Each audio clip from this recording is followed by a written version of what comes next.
for joining us today. INDOT is pleased to present this noise analysis and procedures virtual chat.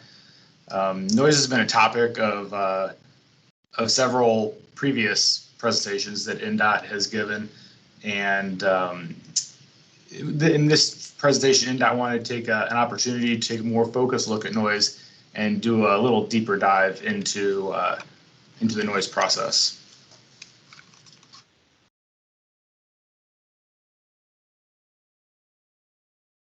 As we get started here, we'll kick off with an agenda.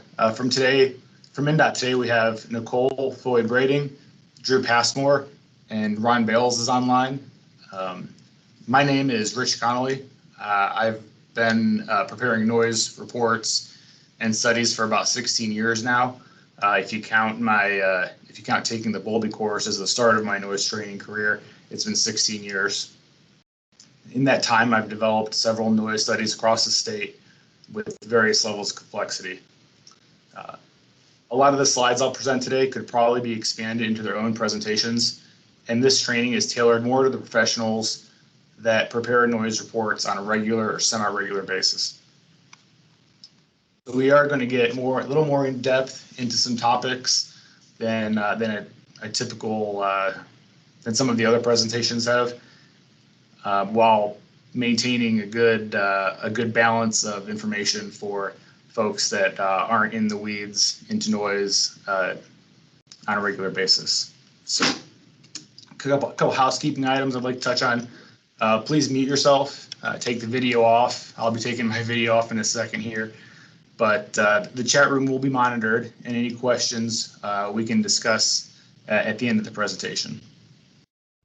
A recording of this presentation will be made available on INDOT's website so that everybody can go back and reference that and find all the mistakes that I made. So, and for anyone that is looking to get a more formal noise training, like I said, Bowlby and Associates offer a pretty good week-long training that I would recommend. I'm sure there are other groups offering solid T&M training, but I know from personal experience, Bowlby does a good job. Some of the topics we'll cover today include some noise fundamentals and background, the 2023 changes in INDOT noise policy, some best practices as it relates to public outreach. I'll briefly introduce the noise report template that INDOT's developing. We will step through some FAQs that frequently come up on projects and leave time for some questions and answers.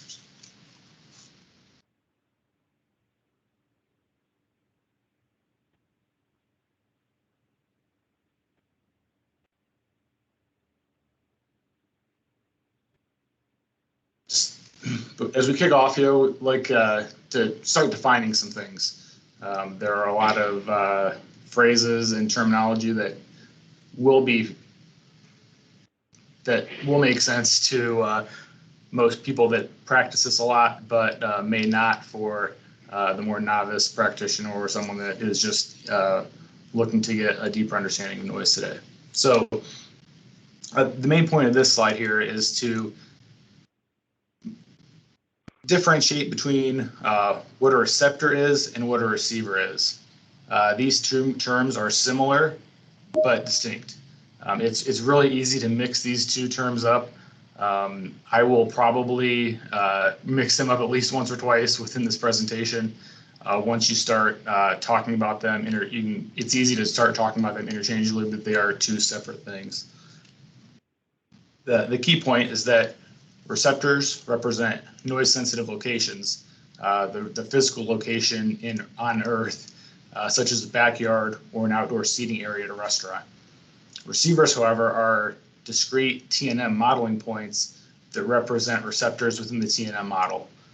A T&M receiver can represent a single receptor or a group of receptors, such as using one T&M receiver to represent a group of residences with similar sound levels. So when you talk about a receiver, think T&M, think computer model. And when you talk about receptor, think about the actual outdoor land use or activity area in the real physical world.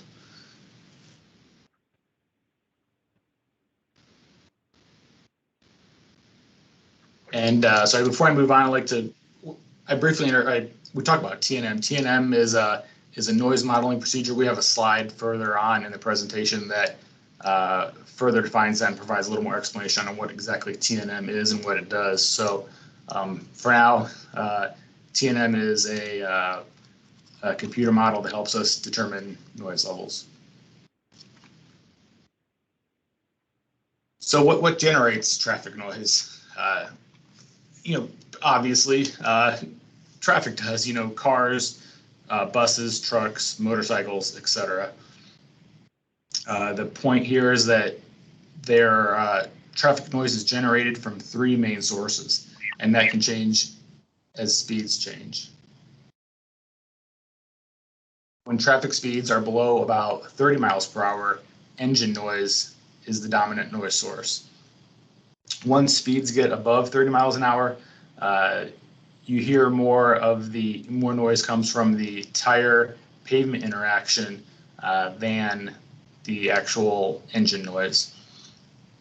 And in addition to those sources, one of the major sources is exhaust noise from large trucks. Trucks are a major contributor when it comes to traffic noise. There's one way to think about this, and some interesting observation that you can make as you're looking at traffic or listening to traffic, or if you're out there taking a noise measurement. There's a big difference between the loudness of a semi that has their exhaust stack behind some kind of aerodynamic fairing when compared to an exhaust that is exposed. Like I said, if you've ever spent any time watching traffic go by while taking a noise measurement, this difference is obvious. About that the next time you're taking some measurements, if you're sitting there just waiting for your 20 minutes to expire. Next, I'd like to discuss what TNM variables impact traffic noise. There are three main variables. The first being volume. So 2,000 vehicles per hour sound twice as loud as 200 vehicles per hour. Excuse me, and that's important because when you're calculating your traffic volume, it is important that the volumes used represent conditions with the worst traffic noise. That means that the noisiest traffic hour will generally be the design hourly volume. However, if the traffic flow during the future design hourly volume will be at or above a level of service D, an equivalent volume that would produce a level of service C should be used. That's because a level of service C represents free flow conditions where we have the most traffic on a road traveling at the highest speeds. That's typically how you think about what a level of service C looks like in the real world. And one note as you're preparing level of service C volumes is that you should really coordinate with a traffic engineer, because the the volumes input into TNM will be by lane, and a level of service C volume on a 2-lane facility can be different from a level of service volume for a 4-lane facility for each individual lane. So you input the traffic by lane, so it can be different. So be careful, and go ahead and consult your traffic engineer, because it's an easy mistake to make. The next variable is speed. So traffic at 65 miles per hour will sound twice as loud as traffic at 30 miles per hour. And finally, truck volume.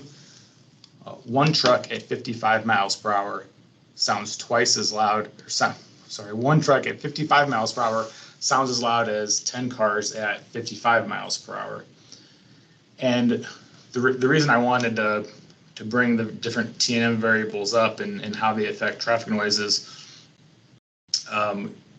your model is only going to be as good as the variables you put into it and the data that you put into it. So missing, not putting the correct speed or volume or truck percentage can be critical and make a significant difference in your predicted noise levels. Specifically, mostly truck volume is the main contributor there. If you're looking at truck percentage, and when you're subtracting that out from the overall volumes, you want to be consistent with that number across all the roadways, and you might want to go ahead and have your data reviewed by a traffic engineer to make sure it's all correct. Another variable within the TNM model is topography.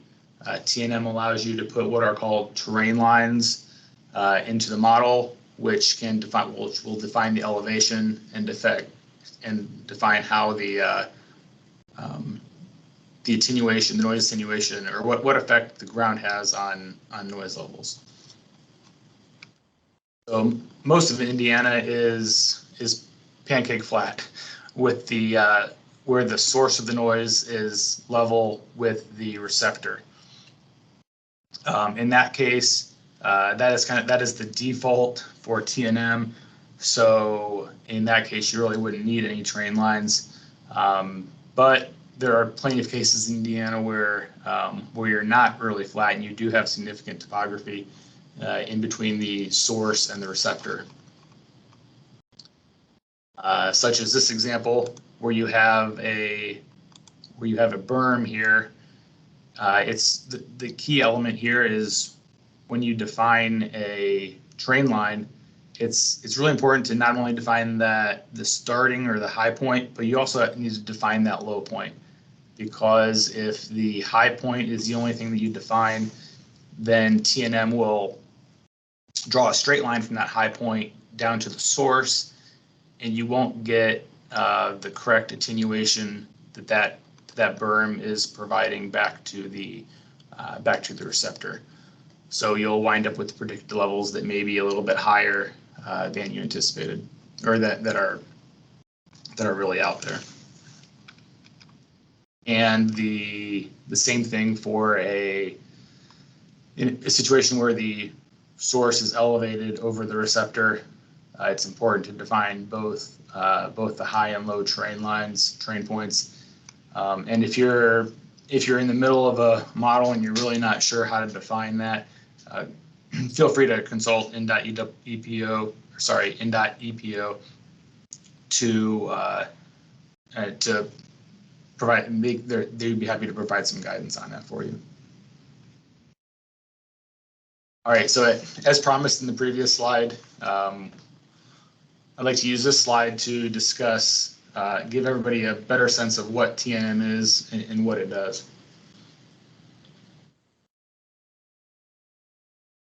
So TNM is an acronym for traffic noise model. There are several versions of the traffic noise model. The current federally approved noise model is TNM version 2.5. There is currently a version 3, and there may be more recent ones, but those are sort of in what I'll call a beta testing mode, and they haven't been approved. So as of today, the version 2.5 is the federally approved version and what we should be using in our noise analysis. It's a 3D model. I'm not proficient enough with PowerPoint to accurately show without pulling up the software, but if anybody's ever gotten into TNM, you'll know that there are elevation values associated with all of the elements that you put in. So it ends up being a little three-dimensional model. And within that three-dimensional model, we have several different elements that I'll take a step back. If you haven't figured it out already, what we're showing here on this slide is a screenshot of a TNM model. In it, these black lines represent the individual roadways individual T&M roadways, which usually represent individual lanes and shoulders. Shoulders are represented or input into T&M the same way that a lane line is, except with no traffic associated with it. The red lines are barriers, either a concrete safety barrier or a potential noise barrier. The green lines are terrain lines that I briefly discussed in a previous slide. These other red lines represent buildings, and these little points out here are the actual receivers representing the real world receptors. And this kind of almost diagonal dashed line or almost vertical dashed line represents a skew section. So within T&M, you cut a skew section. A skew is another term for skew might be a cross section if you're looking at a set of roadway plans. So this lower section is what a skew section looks like. So these elements up here represent the roadway. The green area or the green lines represent the ground surface. We've got a building barrier here, row down here, and the receptor, the ultimate receptor, sorry, the ultimate receiver down here. So that kind of gives you an idea of what T&M looks like as I continue to refer to it. And yeah, hopefully that gives you paints a picture in your mind of what we're talking about.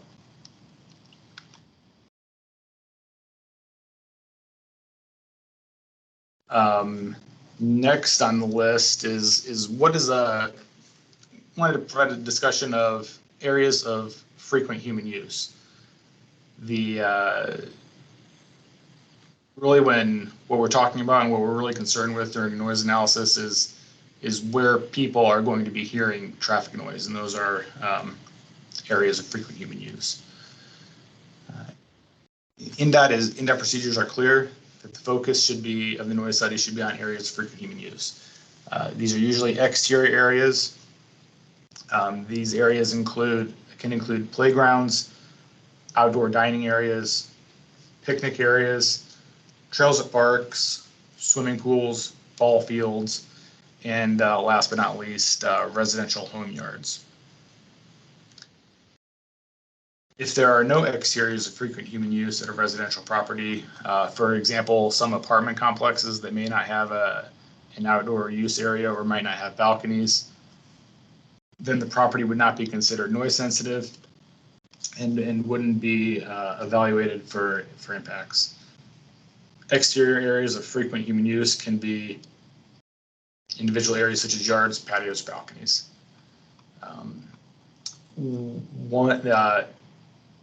The main takeaway here is that I like to provide a drill down into a little more detail on how specifically to model a multi-story apartment complex or multifamily dwelling.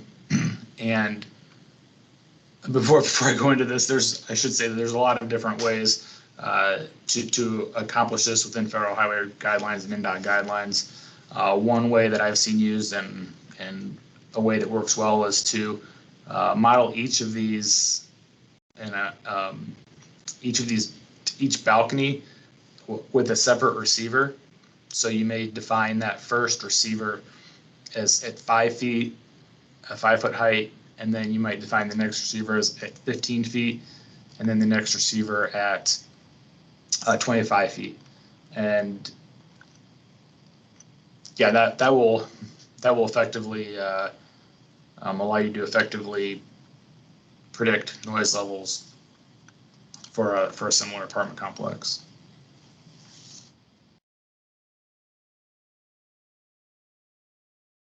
We wanted to devote a slide to activity D land uses, simply because activity D can at times be misapplied or not used when needed.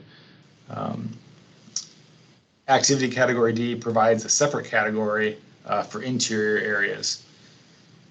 or interior activities. Activity category D overlaps with some land uses in activity category C. Activity category D should only consider interior levels at these land uses after fully completing an analysis of any outdoor activity areas or determining that exterior abatement measures are not reasonable and feasible. And then in the absence of calculations or field measurements, if you need to calculate a interior level, you can do so by taking the measured noise level adjacent to that land use and applying a noise reduction factor. And that noise reduction factor depends on the building type and the condition, whether it's a frame building or masonry building. And Federal Highway provides this table. This table comes from FHWA DP 45-1R. It is, you can find this on the Federal Highway website, and along with some other guidance on how to predict activity category D land uses, or noise levels for activity category D land uses.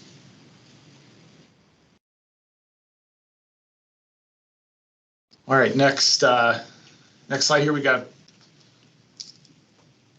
question is when. It's kind of a basic question. It might be pretty basic for some of the listeners here today, but I'll briefly go over it. And then that question is, when does INDOT address traffic noise? So in order before INDOT prepares a study, there's a few criteria that should be met. And those criteria will define a certain or constitute a certain scope, and that would be a type 1 project. INDOT does not generally conduct noise studies apart from highway improvement projects. These type 1 projects are defined by federal regulation and are reflected in the INDOT policy. The following types of projects are type 1. Building highway on a new location, the physical alteration of an existing highway, the addition of a through traffic lane, adding new aux lanes, the addition or relocation of interchange lanes or ramps to complete existing partial, the restriping of existing pavement for the addition of a through or aux lane, new or alteration of a way station or rest stop, and any other type of project that may be a type 1 project as documented in the NEPA document. So if during the NEPA process it is identified that a project should be a type 1 project, there is some flexibility to define other projects as type 1 projects. A type 2 project, think of a retrofit project where you already have the road there and looking to build a noise barrier to attenuate noise. Those projects are allowed. Federal Highway does allow those types of projects or a type 2 program with certain criteria, but INDOT does not currently have a type 2 project or a type 2 program. So there would be no type 2 projects in Indiana. And finally, type 3 projects. These type 3 projects would be any project that doesn't meet any of the criteria and therefore does not trigger a noise study.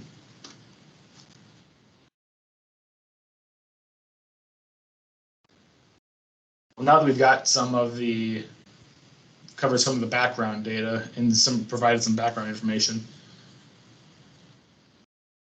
I'd like to take this opportunity to discuss some of the changes that have been enacted in the last several months.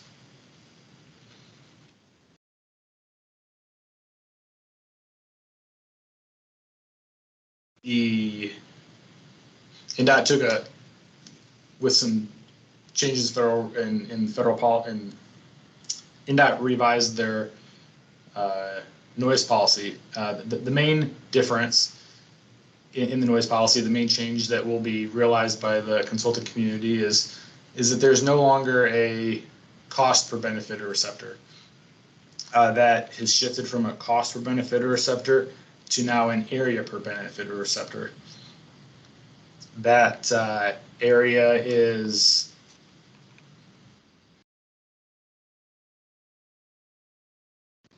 comes straight out of the TNM model, and it's calculated very similar to how we have been calculating cost per benefit or receptor. So the thresholds we did have were $25,000 or $30,000 per benefit or receptor, and those values are there. Those thresholds are now 1,000 and 1,250 square feet per benefit or receptor. And the reason for the 1,000 versus 1,250 is that INDOT is still allowing for additional consideration for receptors that were constructed before the highway was constructed. So it still allows for that. Not much of a change. It's kind of all calculated the same way. We're just swapping out area for cost. And then the policy also revised the statement of likelihood accordingly, so that there's really no more mention of cost in the noise analysis or the policies. And one of the kind of an area that I'd like to highlight here is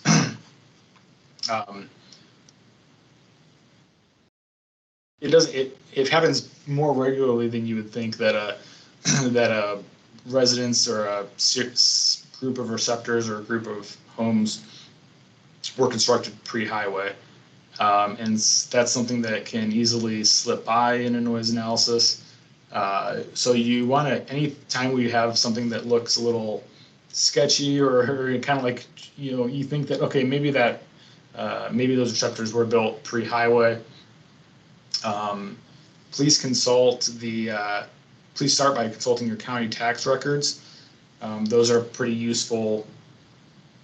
Those can be useful sources of information to determine the build dates. And as always, any unique situations should be discussed with INDOT EPO.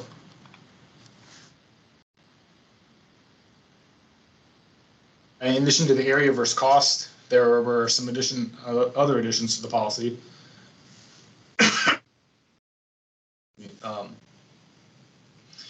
One of which is that provided some additional guidance on how to accommodate for zone of intrusion concerns. The zone of intrusion is, and I'm not an expert here, but my understanding is that the zone of intrusion is where you have a situation where you have a noise barrier behind a concrete safety barrier, and they're looking to incorporate, or we need to incorporate some kind of offset behind that barrier in the case so that the barrier is not in conflict with any semis or any high trucks that may hit that barrier and tip over that barrier slightly. So we don't want that noise barrier introducing a safety hazard to large trucks. And some of the options for accommodating zone of intrusion concerns are using shorter or lighter weight barriers on structure, and I'm sure there are other measures that you can look at if that becomes an issue with your noise analysis and with your barrier analysis.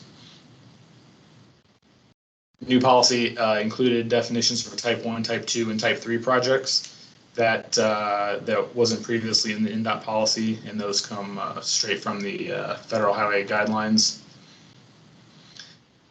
It also added a standardized format for barrier description table for projects with reasonable and feasible barriers. This is to make sure that the data and the information that is presented to the public is consistent across all projects. There were, everybody kind of everybody has their own idea of what goes into a barrier description table, and most all of them are very correct, but INDOT was looking to sort of standardize that so that we can have some consistency in the message. The policy also added links to reference INDOT federal highway guidance documents for more easily source that information as you're preparing a report.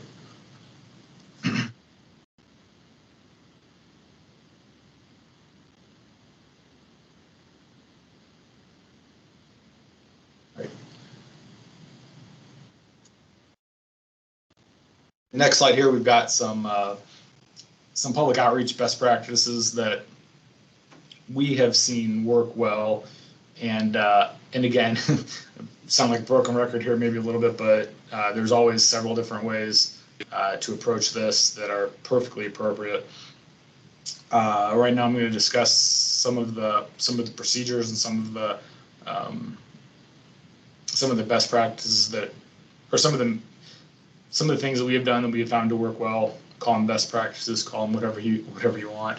But one of the I kind of step through these and provide some more discussion on here. If a barrier is feasible and under the maximum area per benefit or receptor, and that barrier reduces noise for adjacent properties, the first step is that a survey is sent out to those benefited receptors. Accomplished using property owner and property owner addresses from the county tax assessor's office. So get on the GIS website, click on that parcel, find the address. That's usually going to be the best, most current data, and most of the time it's accurate. So if property owner and property addresses are different, surveys should be sent to both addresses. This comes up in a case where you may have a landlord and tenant, so that this will ensure that the survey is sent out to both the property owner and any tenant that is using the property. Another key is to mail surveys out several weeks ahead of your noise barrier meeting and encourage response to the survey during the meeting. So a lot of people will walk into your noise barrier meeting kind of waving their survey, holding it in their hand, asking, what do we do with this? And you can explain that pretty easily to them. They can provide their input, provide additional comments, and hand it back to you at the meeting. Something else we've found works well is to have a stack of surveys, extra surveys there for people that didn't bring their survey or didn't think to bring it, or want to provide their input. One word of caution is you should always ensure that they put their street address down there, as that street address is the best way to ensure that there aren't too many surveys being submitted, and that the survey submitted is actually for a benefited receptor. In addition to all the receivers out there, all the benefited receptors out there, also send these cards to businesses that would have a line of sight break. One key takeaway here is that as you're discussing these surveys with members of the public, you should make it very clear that these are not ballots. This is not a vote. This is something that INDOT, it's a way for INDOT to gather feedback. INDOT will take this feedback and with Federal Highway and make a determination on whether or not a barrier is ultimately feasible and reasonable.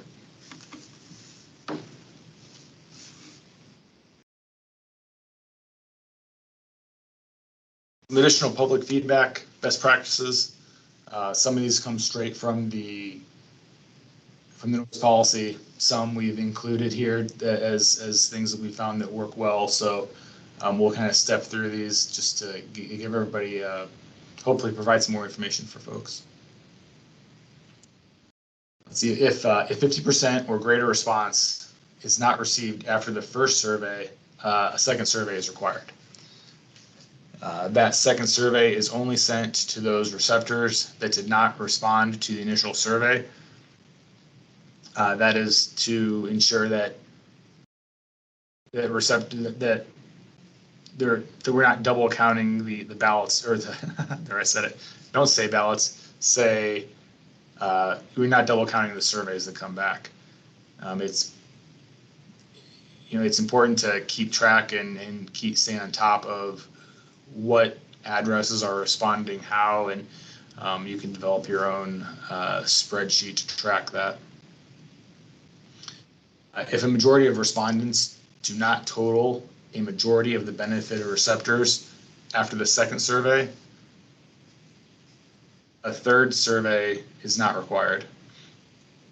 And if you don't have that 50% or greater response after the second survey, you do have the option to go door to door. We've done that on multiple projects, and we are usually able to get our 50% greater response after going door to door. Yeah, it's pretty effective, and you can, and it seems to resonate well with members of the public. It's a good outreach point for INDOT. Again, as you're discussing this with members of the public, Federal Highway and INDOT will review these responses and make a decision on whether or not a barrier is reasonable after considering all project factors, all environmental factors, determine whether a barrier is appropriate. And the results of the noise survey will be included in the final noise report. One key takeaway here is that we want to ensure that it's something that's resonated well, and we want to ensure it happens in future reports, is that the initial report that you prepare is what we'll call a draft noise report. So what goes out to the public the first time is a draft report. That draft report will include the preliminary findings, the preliminary reasonable feasibleness analysis, and then that report is not finalized until after all the public involvement has been received, all the public input has been received, and having the draft versus final for us and for me has provided a pretty good way to explain the whole process to the public, right? So we've got the draft, and then we've got the final, and it's not final until we receive public feedback. So we can kind of nip any argument about INDOT already making a determination prior to, we can, it helps, what am I trying to say here? It just helps buy some goodwill among members of the public, or it has.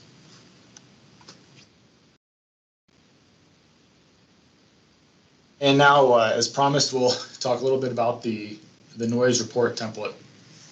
INDOT is currently developing a noise report template, and this template will be posted to the INDOT Environmental Services website once it's complete, and this will provide a general outline for the content, general format, so that we have so that all sections are in the same order. It'll standardize some language, while allowing for some flexibility where needed, because there is some standard language that applies to all noise reports, but we also want to ensure that this template is scalable for anywhere from the largest, most complex project down to a pretty basic project. So hopefully we've done that well. You guys will see it shortly, and if there's any, and I'm sure we'll be receiving any feedback with any suggestions that you all may have on it.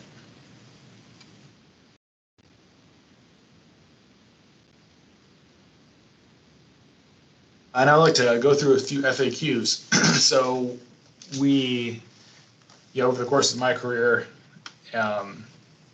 reviewing and preparing noise reports, there are probably a dozen or so FAQs that I check for or get asked, or just general things that come up that I'd like to discuss a little bit here. Hopefully it may answer some questions that you guys have had. Yeah, I'll kind of go through and maybe shed some light on some questions. So the first one is, what if I can't take a measurement where I wanted to? So you've gone through in GIS and maybe you've put some dots on a map where you think a noise measurement should be taken. You've sent that into INDOT. INDOT has approved it and sent it back. And you get out there in the field and it just doesn't work. There's multiple reasons why it may not work. Maybe there's a barking dog. Maybe there's an air conditioner, lawnmower, whatever field conditions happen. It might not work. And in the case where that's a problem, use your best judgment and be safe. INDOT does allow adjustments. You can take it, try to keep it close to where it was while being safe and getting an accurate measurement. The most important thing there is to document why that change was needed, so that just to keep that for the record. The next one is, what is the difference between a receptor and a receiver? I've discussed that a little bit before.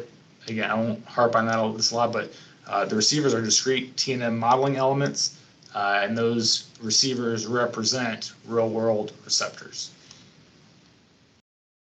Next one here is where should I get existing contour data? So how do you determine where to put those contour lines, and if those contour lines are needed?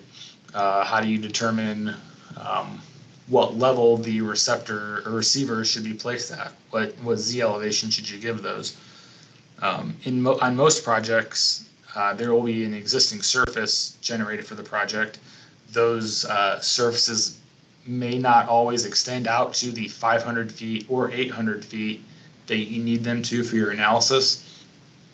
And in a case where that's a problem, one of the best ways I found to close that gap is with LiDAR data.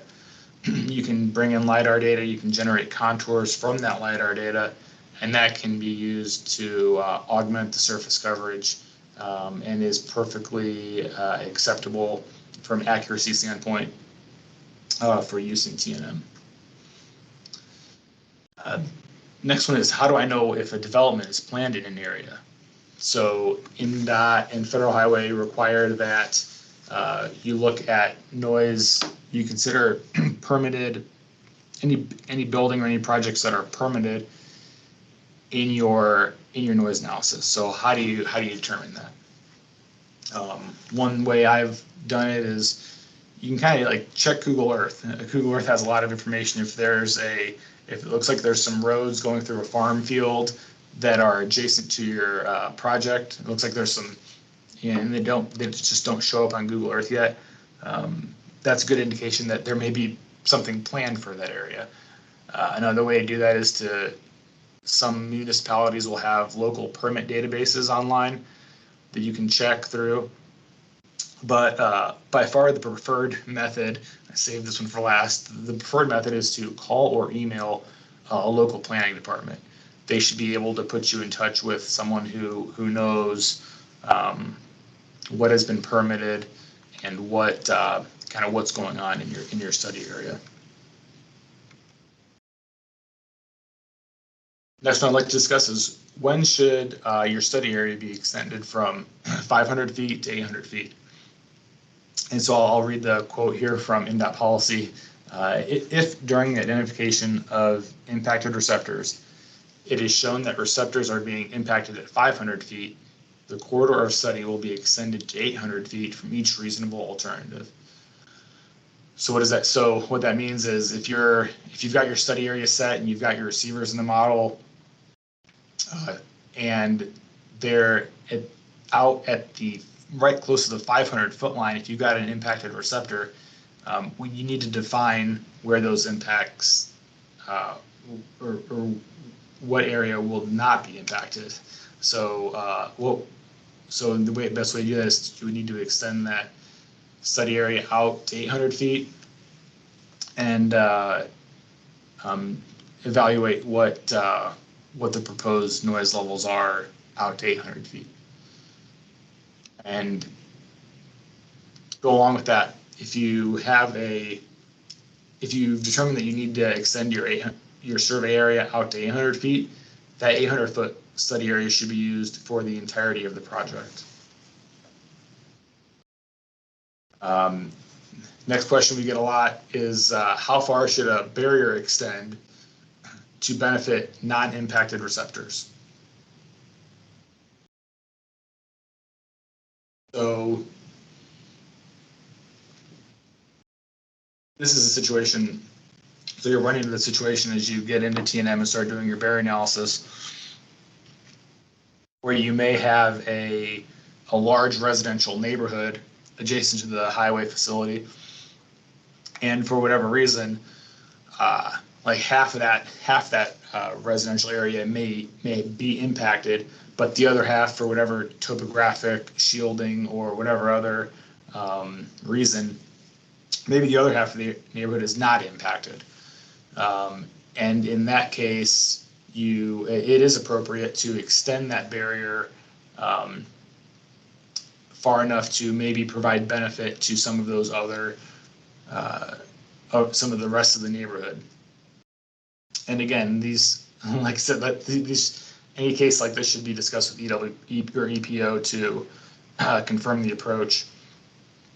But on the converse side of that, you might have a case where you have a residential area that has impacts, but a barrier would not be reasonable and feasible.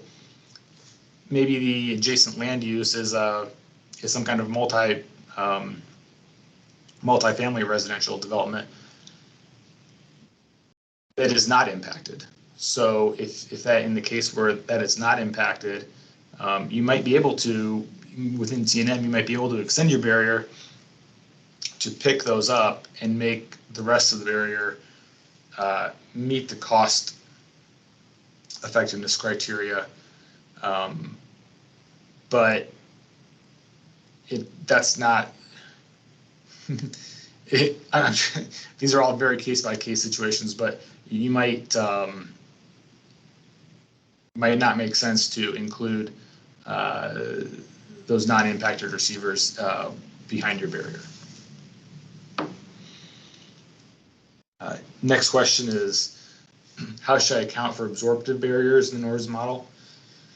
And unless you have a situation where you definitely know that you are will not, where you know for sure that a reflective barrier will be used, you should be modeling for an absorptive barrier. And the best way to do that within TNM is to use a noise reduction coefficient of 0.70, and that NRC will approximate the effect of absorptive barriers. And I've already touched on this briefly before, but the discussion of draft versus final noise report. Draft is pre-public involvement, final is post-public involvement. And I wanted to kind of hurry through that to leave some time for some questions. But that concludes the presentation. I think we've got, looks like I heard a few beeps in the chat function of questions that may have come up. So Nicole or Drew, if you can read through those.